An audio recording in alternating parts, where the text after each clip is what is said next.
વિશ્વકર્માને આમંત્રણ આપ્યું અને કહ્યું અહીંયા સુંદર મજાની દ્વારિકા નગરીનું નિર્માણ કરો. ભગવાને સુંદર મજાની નગરી બનાવી, રાજમહેલ બની ગયો. અને ત્યારે ભગવાનની ઉંમર, હું તમને ભાગવતના આધારે કહું તો ભગવાને ગોકુળ છોડ્યું ને ત્યારે 11 વર્ષ. સાંભળજો, ગોકુળ મૂક્યું ત્યારે 11 વર્ષ. પછી સાંદીપની ઋષિને ત્યાં અવંતિકા નગરી એટલે કે આજનું ઉજ્જૈન, ત્યાં ભગવાન ભણવા ગયા. સાંદીપની ઋષિને ત્યાં અવંતિકાપુરીમાં ભગવાન ભણવા ગયા. પછી આ 17 વખત આક્રમણો થયા. વર્ષો કેટલા લાગે? 17 વખત. આપણે તો બોલી દઈએ 17 વાર બોલો, સેના લઈને લે આવો. 17 યુદ્ધ થતા કેટલી વાર લાગે? ભાગવતના પ્રમાણે કઈ તો ભગવાન જ્યારે રણછોડ રાય બન્યા ત્યારે 21-22 વર્ષની ઉંમર હતી. 21 વર્ષની ઉંમર. 21 વર્ષની ઉંમરે રણ છોડીને ભાગ્યા. 3 વર્ષ મેં કીધું એમ રખડપટ્ટી થઈ. ભગવાન ભાગે વળી પાછા આમ થાય તો 3 વર્ષ ઈ ગયા. ભગવાને દ્વારિકા નગરી વસાવી ત્યારે ભાગવતના આધારે કહું તો ભગવાનની ઉંમર 24-25 વર્ષની નજીક છે. 24-25 વર્ષના ભગવાન છે એટલે ઉંમરે બરાબર થઈ ગઈ ને હવે તો માગા નખાય ને. તો ઘર તૈયાર, ઘરે બની ગયું. જો રાજમહેલ બની ગયો, દ્વારકા નગરી બની ગઈ, ઘર તૈયાર. વરની ઉંમર 24-25 વર્ષ એટલે એ તૈયાર. ઘર તૈયાર, વર તૈયાર, તો રાસેની જોવાય, કન્યા પધરાવો સાવધાન. રૈવતક પર્વતની પુત્રી રેવતી સાથે બલરામજીનો વિવાહ થયો. અને ભીષ્મક રાજા, કુંડિનપુરનો રાજા ભીષ્મક રાજાની કન્યા રૂકમિણી સાથે શ્રી કૃષ્ણના વિવાહ થયા.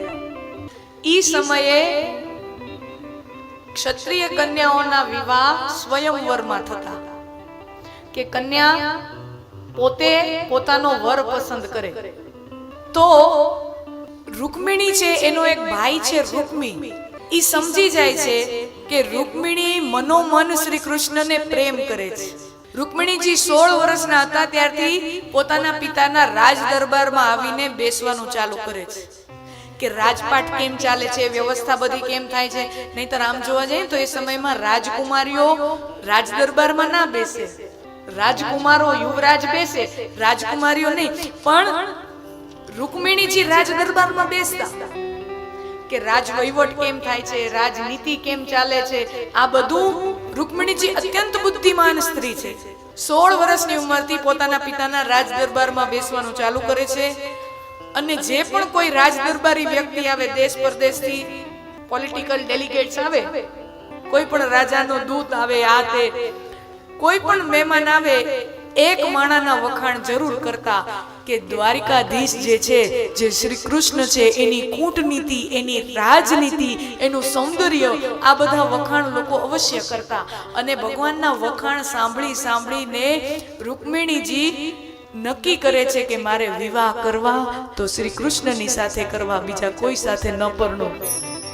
અને રૂકમી એનો ભાઈ છે, એને ખબર પડી જાય છે કે રૂકમિણીના વિચારોમાં, એના મનમાં શ્રી કૃષ્ણ પ્રત્યે પ્રેમ છે. ભાઈને તો ખબર પડી જાય ને, બેનના મનમાં શું ચાલે છે, ભાઈ ઓળખી જાય.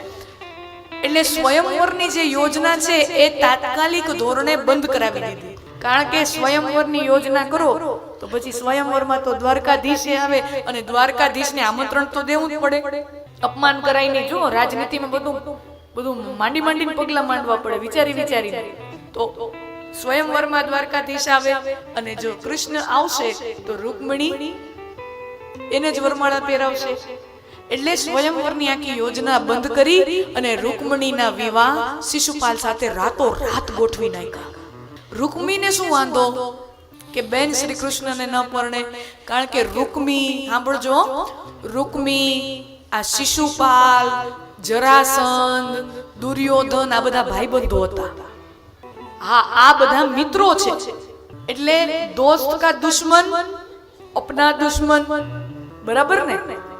દોસ્ત કા દુશ્મન અપના દુશ્મન. તો જે જરાસંધ નો દુશ્મન છે, જે દુર્યોધન નો દુશ્મન છે, તો એ આપણો દુશ્મન. ઈ નાતે રૂકમી વિચાર કરે કે ગમે એની હારે પરણાવું પણ કૃષ્ણ સાથે ન પરણાવું. અને બેન કહે કે પરણું તો કૃષ્ણને પરણું, બીજા કોઈની હારે પરણું નહીં. બે ભાઈ બહેનને વાંધો. રાતોરાત એનો સંબંધ શિશુપાલ સાથે સગાઈ થઈ જાય છે અને કંકોત્રીઓ વહેંચાઈ ગઈ. શિશુપાલ સાથે વિવાહ છે એની કંકોત્રીઓ ગામો ગામ વહેંચાઈ ગઈ અને કુળ પરંપરા પ્રમાણે, રાજકુળની જે પરંપરા છે એ પરંપરા પ્રમાણે જે કન્યાના વિવાહ થવાના હોય એ કન્યા એ રાજ પરિવારના જે કુળદેવી છે ભવાનીમાં એના દર્શન કરવા જાય, એનો આશીર્વાદ લે અને પછી વિવાહના પ્રસંગોની શરૂઆત થાય. તો રૂકમણીજી વિચાર કરે કે જો સાવજ જેવા દ્વારકાધીશ આ સૃષ્ટિમાં હોય તો આ શિયાળિયા જેવા શિશુપાલ હારે કોણ લગ્ન કરે? ભગવાન મને લેવા આવે તો કેવું સારું. પણ પાછી બુદ્ધિમાને છે ને વિચાર કરે કે ભગવાન કેમ લેવા આવે, એને ખબર તો પડવી જોઈએ કે હું એને પ્રેમ કરું છું. તો અત્યંત બુદ્ધિશાળી એવા રૂકમણીજીએ 7 શ્લોકોનો પ્રેમ પત્ર શ્રી કૃષ્ણને લખ્યો છે. શ્રી કૃષ્ણ એ પ્રેમ પત્ર વાંચી અને રૂકમણીજીનું હરણ કરવા આવે છે. અને પછી તો માધવપુરનો માંડવો ને જાદવ કુળની જાન પન્યે પરણે કન્યા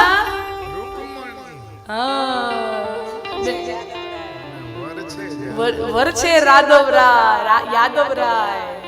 માધવપુરનો માંડવો ને જાદવોની જાન. ભગવાનના વિવાહ થાય છે રૂકમણીજી સાથે.